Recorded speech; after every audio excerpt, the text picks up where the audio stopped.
I mean, in the past I heard what I heard, but like I said, you know, those is rumors. Me and Dude had individual talks on personal levels about things that really went down and really took place. You know, I'll tell you this much. I asked him a question one day, and I said, because he did keep it solid. He said, nigga, I was eating. But then I asked him, when did it go bad?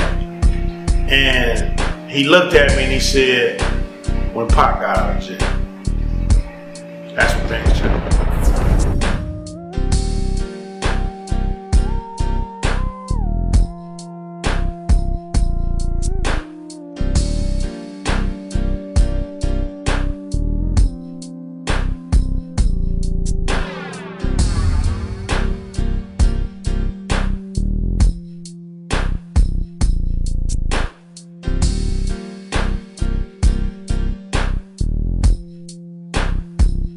You were actually there when Suge Knight, Harry O made their initial deal. Met. I know how they met. I know the whole thing. Okay. Harry O was doing an album on Lydia, his wife. Right. So me and him sellers, I tell him, I say, look, you doing an album on Lydia, you better use Dr. Dre on that album. You know him and Easy fell out. So he ain't working right now. Okay. So Harry took that advice and started looking for Dr. Dre. And Suge Knight? And Suge Knight was his manager. Dr. Dre's manager. Yeah, we'll leave it right there. Okay. And maybe later on we'll do another interview and talk about it. Okay. And the rest of this. Did you ever deal with Easy? I spoke to Easy one time when I was on the street, and I spoke to him one time through Harry O while we were in jail. Okay. Y'all talking about y'all went up there and pressed Easy for this and this and that. Man, yeah, I ain't pressed no fucking Easy, man. I gotta fuck up. They offered Easy the Death Row fucking CEO before anybody. He turned that shit down, dude. Harry O and them offered him that first. So that's, you can kill that shit that he scared of Suge and they took Dr. Dre and all that old bullshit. Man, knock the fuck off. They offered Death Row to Eazy-E first. And he turned it down. He said, I'm already established, PPD. I did the conference call for him. Eazy-E turned that shit down, dude.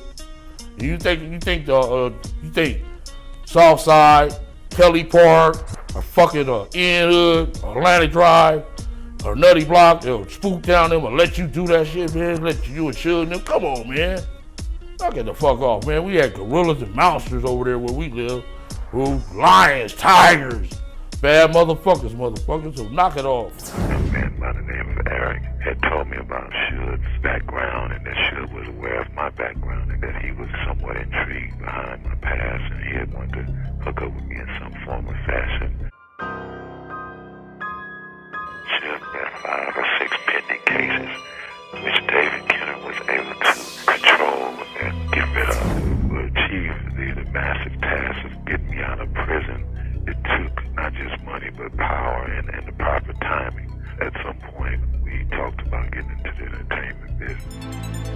Irony or not, 28 years as opposed to 27 years sounds like a trade-off, like a sacrifice, you know what I'm talking about? But that's my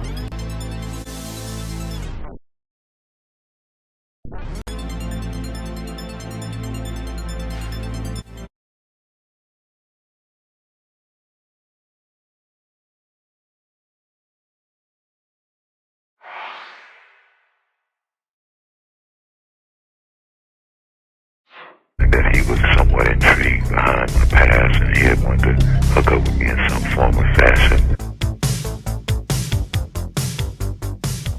I'm going back and forth to Vegas, and I bump into him at a nightclub where I see him slap a dude and choke another dude. Me and him become friends, but he's 19 going on 20, and he's doing it for whoever owns that club. Once I found out that Suge was in the entertainment business, which I had been contemplating re-entering, I made the hookup and we talked on the phone a few times.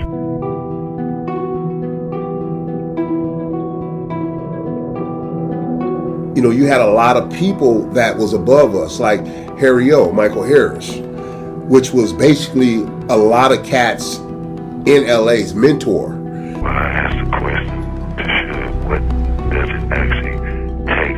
He told me that we could be 50-50 partners for about $1.5 million.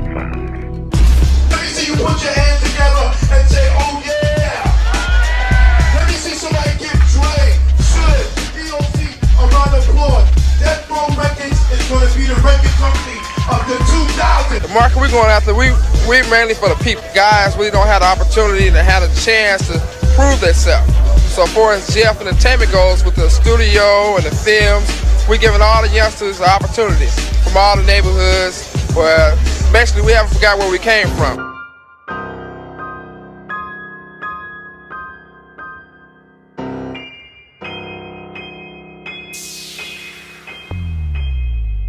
GF Entertainment is a multimedia company. We have Death Row Records, we have a movie production unit, concerts, we're going to be doing pay-per-view concerts. Me and Suge sat down and we had a plan that we wanted to do a whole pay-per-view concert with the whole Death Row, lineup, right?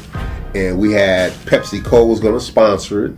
The label started with Dr. Dre, who was going to do his own thing, and with a lot of help from Suge Knight and Harry O and a number of people, and we got it all together. What I'd suggested to David and Suge is that I do not include my name in the corporation, and that these guys could go ahead and do the actual upfront managing and representing of the company.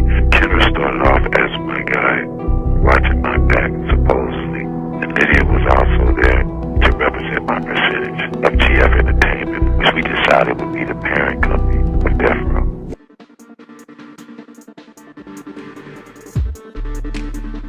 Los Angeles police announced that 21-year-old Calvin Broadus, better known as rap star Snoop Doggy Dogg, had turned himself into police on Friday along with 2 other young black men, all accompanied by an attorney, in connection with the murder on August 25th of a man named Philip Waldemariam.